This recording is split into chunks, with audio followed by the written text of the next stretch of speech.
او که همداسې وخت تېرولو د خاطره ځې یا کور کې د زړه تنګېږي لاړه شه نور کلیوالې به هم در سره یي مزه د غریبۍ نه خورې قرنطین او کرونا او دې شی نو هغه وکړه خو د غریبۍ نه مزه صحیح دی خورې خدای دې مل شه خدای په امان هماغه موږ اوله ورځ داسې راروان شولو بیا تاسو چې اوس راروان یاستئ موږ په دې ظالمان لارې کې ودرېدو چې دا کاري صاحب د موږ له راشي موږ یو دوه خبرې ورته کړو دوه خبرو په اړه وګرځېد دا ماشوم یعنې هدف ته دی په شینوارو کې ښه اچین ولسوالۍ کې اوس دا موږ په تمه ورته ناست یو په دې لارې کې چې دا راځي بېرته چې راستون شو د ماشوم یې څادر نه وایسته و چې تاسو ځئ او موږ ته یو دوه خبرې کاندي موږ بس راغلو هلته یو کور و هغه کور کې کېناستو موږ په تمه و دوه شپې و چې تاسې روژه ماتې تیار کړئ موږ راځو ماښام هغه ماښام به دا نن هم راځي موږ 3 میاشتې بیا په هغه وطن کې تېرې کړې په یاره یاره چې دا راځي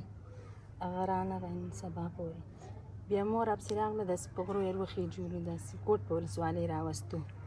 د چل مال د وړو نه راته چې زه کومه سې بوځمه دا ټول دغه مریضان دي لږ دا اوس چې پراته دي او واړه واړه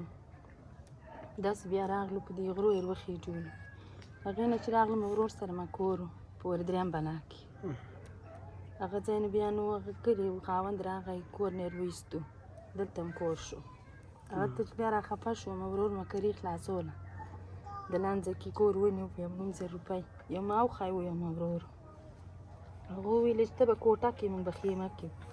ما ته چې زه هم داسې خفه کېږم بیا مې یوه غوا وه همه خرڅه کړې چې مې دا کوټه ځان له په وکړه اوس دې کوټه کې اوس ناست یو دغسې خواري کړم خس ورشئ راوړم اوس چېرته تللی وې خورې اوس د لانځه کې جنغوزي وباسم هغه راوړم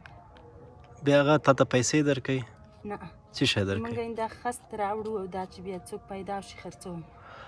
ښځې کار کوي جلغوزي وباسې بیا هغې کې چې هغه خس پاتې کېږي هغه راوړې دلته بیا که څوک پیدا شول نو هغه به پرې خرڅ کړي همدا و هدف که نه ښه د خوراکۍ ټوله قصه د اوازان هم دی دا په شینوارو کې اوسېدله په شینوارو کې چې جنګ شو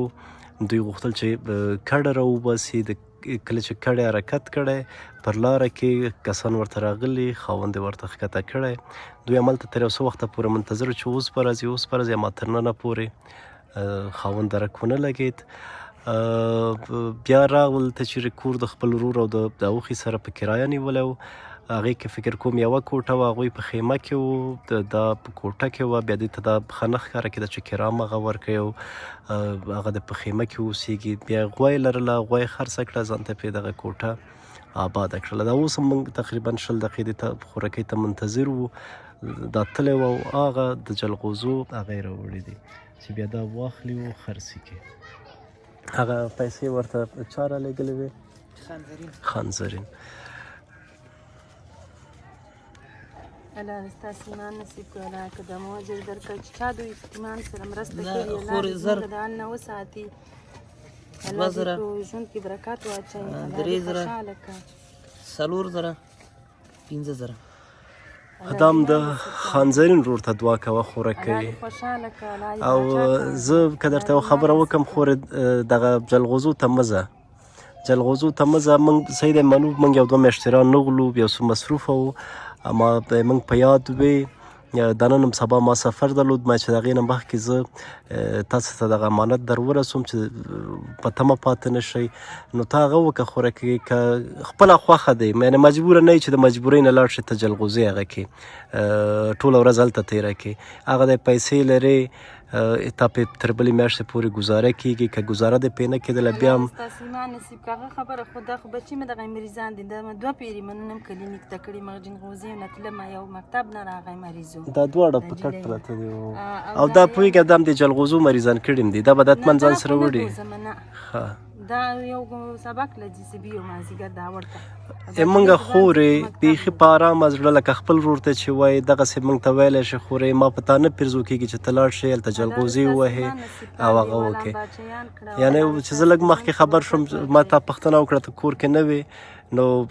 خدای شته زه خفه شوم ته باید په کور کې اوسې خوراکۍ نه چیرې ځه نه کار کوه هېڅ هم مه کوه دغه پیسې دي تا ته خانزرین ورورې هره میاشت درته رالیږي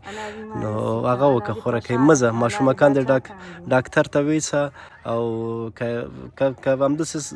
وخت تېرولو د خاطره ځې یا کور کې د زړه تنګېږي لاړه شه نور کلیوال به هم در سره یي مزه د غریبۍ نه خورې قرنطین او کرونا او دې شی نو هغه وکړه خورې د غریبۍ نه مزه صحیح دی خورې خدای دې مل شه خدای په امان هماغه لکک ته دعا کوه خانزرین نومېږي خدای په امان څه شی دې راوړې موږ ته خورې چې مه راکوه خورې دا د خپل بچو ته وساته دا د خپل بچو ته وساته خورې خدای دې درنه لره خدای په امان خدای په امان